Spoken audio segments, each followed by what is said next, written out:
KL university అడ్డంగా book అయింది. నాక్ అక్రిడిటేషన్ కోసం లంచాలు ఇచ్చారంటూ యూనివర్సిటీ అధికారులపై ఆరోపణలు వచ్చాయి. గుంటూరు జిల్లా కేంద్రంగా పనిచేస్తున్న కేఎల్ఈఎఫ్ యూనివర్సిటీపై సిబిఐ కేసు నమోదు చేసింది. KL varsity president, vice president, vice chancellor సహా 10 మందిని అరెస్ట్ చేసింది.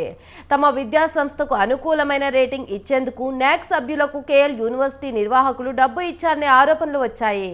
నాక్ సభ్యులకు నగదు, బంగారం, మొబైల్ ఫోన్లు, ల్యాప్టాప్ల రూపంలో ఇచ్చినట్లు ఫిర్యాదులు వచ్చాయి.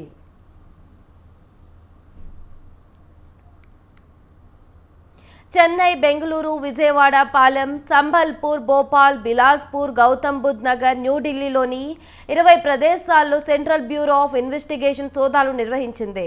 37 లక్షల నగదు, 6 ల్యాప్టాప్లు, ఐఫోన్ను సిబిఐ స్వాధీనం చేసుకుంది. ఈ కేసులో దర్యాప్తు కొనసాగుతోందని సిబిఐ అధికారులు తెలిపారు. ఎఫ్ఐఆర్లో 14 మంది పేర్లను చేర్చింది సిబిఐ. A1గా ప్రెసిడెంట్ కోనేరు సత్యనారాయణ, A2గా వైస్ ఛాన్సలర్ జిపి సారథి వర్మ, A3గా వైస్ ప్రెసిడెంట్ కోనేరు రాజా హరీన్, A4గా హైదరాబాద్ క్యాంపస్ డైరెక్టర్ ఏ రామకృష్ణ, A5గా నాక్ మాజీ డిప్యూటీ అడ్వైజర్ డాక్టర్ ఎల్ మంజునాథరావు పేర్లను చేర్చింది. A6గా బెంగళూరు విశ్వవిద్యాలయం ప్రొఫెసర్ ఎం హనుమంతప్ప, A7గా నాక్ సలహాదారు ఎంఎస్ శ్యామ్ సుందర్ పేర్లను చేర్చారు. వీరితో పాటు A8గా NAAC inspection committee chairman Ramachandra Chandravanshi, university vice chancellor Samarendranath సహా, A9గా జవహర్లాల్ నెహ్రూ విశ్వవిద్యాలయం ప్రొఫెసర్ రాజు సిజారియా, A10, A14 వరకు నాక్ కమిటీ సభ్యుల పేర్లను చేర్చారు. నాక్ కమిటీలో తమకు అనుకూలంగా నివేదిక ఇచ్చేవారు వచ్చేలా కేఎల్ వర్సిటీ యాజమాన్యం ముందుగానే వారితో కుమ్మక్కైంది. ఇందుకు యూజీసీ ప్రతినిధులతో ముందుగానే చర్చలు జరిపినట్టు సిబిఐ ఎఫ్ఐఆర్లో పేర్కొంది. National assignment and accreditation council నాక్ యూనివర్సిటీ గ్రాంట్స్ కమిషన్ ఆధ్వర్యంలో పనిచేస్తుంది. దేశవ్యాప్తంగా ఉన్న కాలేజీల్లో వసతి సదుపాయాలు, టీచింగ్ సిబ్బంది, ల్యాబ్ల వంటి అంశాలపై ప్రమాణాలను నిర్ధారిస్తుంది.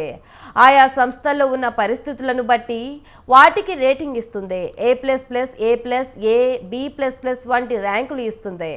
ఇందులో A++ రేటింగ్ టాప్ ప్లేస్ ఉన్న వాటికి ఇస్తుంది నాక్. A++ ర్యాంక్ కింద పరిగణించాలంటే జాతీయ స్థాయి సంస్థల్లో ఉండాల్సిన ఏర్పాట్లు, సౌకర్యాలు, బోధన, బోధనేతర సిబ్బంది, క్లాస్ రూమ్లు, ల్యాబ్లు, తరగతి గదులు ఇలా అన్నింట్లోనూ టాప్గా ఉండాలి. అలాంటి వాటికి నాక్ A++ ర్యాంకింగ్ ఇస్తుంది.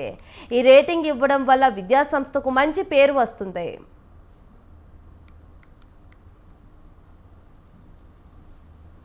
విద్యార్థులు ఆ కళాశాలలో చదువుకోవడానికి మొగ్గు చూపుతున్నారు. కేఎల్ యూనివర్సిటీ యాజమాన్యం తమ అడ్మిషన్లను పెంచుకోవడానికి అడ్డదారులు తొక్కినట్లు ఆరోపణలు వస్తున్నాయి.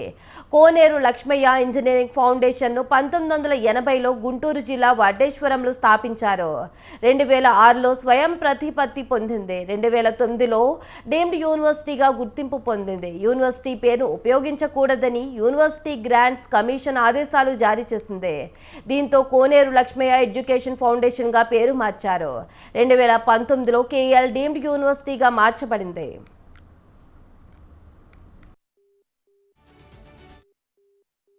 నాక్ నుంచి A++ ర్యాంకులో కొనసాగుతూ దేశంలోనే అత్యున్నత యూనివర్సిటీల్లో 22వ ర్యాంకులో కేఎల్ యూనివర్సిటీ ఉంది. అయితే తాజాగా సిబిఐ అధికారులు తనిఖీల్లో కేఎల్ యూనివర్సిటీ బండారం బయటపడింది. ఇప్పటి వరకు విద్యా పరిణామాల విషయంలోనూ టీచింగ్ స్టాఫ్తో పాటు కాలేజీలోని మౌలిక వసతులు తదితర అంశాలను క్షుణ్ణంగా పరిశీలించింది నాక్ బృందం. ర్యాంకింగ్ ఇస్తుందని అందరూ భావిస్తూ వచ్చారు. కానీ ప్రస్తుతం కేఎల్ విశ్వవిద్యాలయం బండారం బయటపడడంతో దేశవ్యాప్తంగా యూనివర్సిటీల్లో నాక్ ఇచ్చిన ర్యాంకింగ్స్ పై అనుమానాలు వ్యక్తమవుతున్నాయి. కేఎల్ యూనివర్సిటీలో 50 కోర్సులకు పైగా ఉన్నాయి. సుమారు 20,000 మంది విద్యార్థులు ఇందులో విజయవంతమయ్యారు. ర్యాంకును బూచీగా చూపిస్తూ డీమ్డ్ యూనివర్సిటీగా కేఎల్ యూనివర్సిటీ కొనసాగుతుంది. యూనివర్సిటీలో విద్యార్థులను చేర్పించిన తల్లిదండ్రులు తీవ్ర ఆందోళన వ్యక్తం చేస్తున్నారు.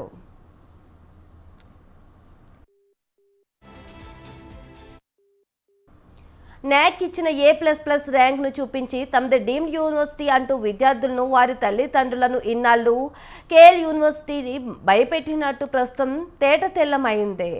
ఈ యూనివర్సిటీలో తెలుగు రాష్ట్రాల్లోని విద్యార్థులే కాకుండా చెన్నై, కర్ణాటక, ఒరిస్సా రాష్ట్రాలకు చెందిన విద్యార్థులు కూడా ఉన్నారు. తాజా పరిణామాల నేపథ్యంలో యూనివర్సిటీలో సరైన సదుపాయాలు కూడా లేవన్న వాదన వినిపిస్తుంది. అయితే సిబిఐ విచారణ పూర్తయిన తర్వాత న్యాక్ కేంద్ర హైయర్ ఎడ్యుకేషన్ కేఎల్ యూనివర్సిటీపై ఎలాంటి చర్యలు తీసుకుంటుందని చూడాలి.